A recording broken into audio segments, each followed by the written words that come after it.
کوئی کمپرومائز نہیں ہونا چاہیے. ہمیں یہ ہے کہ ابھی تک ہمیں یہ کمی رہی ہے اس کے اندر. ہم سب کو مل کر اس کی طرف جو ہے توجہ کرنی ہے کہ سب سے اہم چیز یہ ہے کہ تعلیم کی فراہمی میں ہماری حکومت، ہمارا سماج جو ہے اس وقت جو کیا کرے.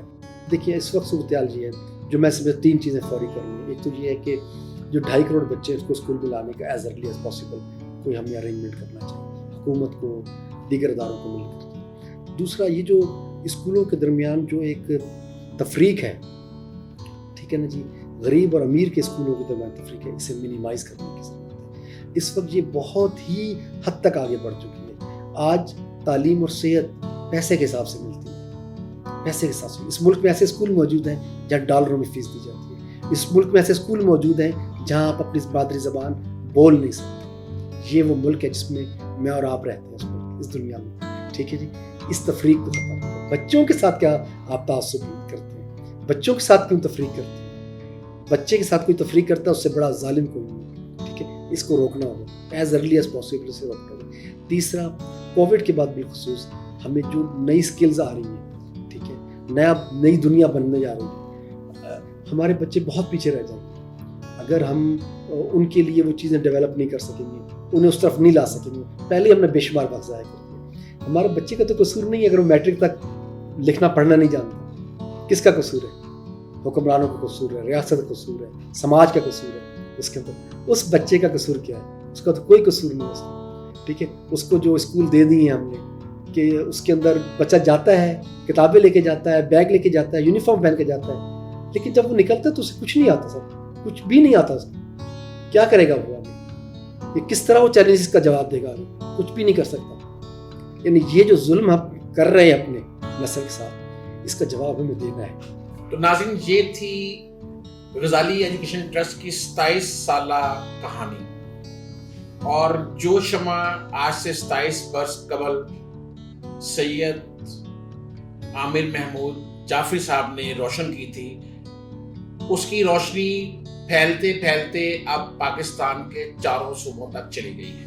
ہماری اللہ تعالیٰ سے دعا ہے کہ انہوں نے جس کام کا بیڑا اٹھایا ہے یہ اپنے مقصد میں کامیاب رہیں. اللہ تعالیٰ انہیں مزید ترقی دے، یہ مزید اسکولوں کی شاخیں دور دراز دیہی ایریاز میں، نارتھ ایسٹ ایریا میں، پہاڑوں پہ اسی طرح کھولتے رہیں تاکہ وہاں کے جو نادار، یتیم اور اسپیشل بچے ہیں ان تک بھی تعلیم پہنچ سکے. امید ہے آپ کو یہ پروگرام پسند آیا ہوگا. آپ سے اجازت چاہتا ہوں، ملیں گے ایک نئے پروگرام میں ایک نئی شخصیت کے ساتھ. تب تک کے لیے اللہ حافظ.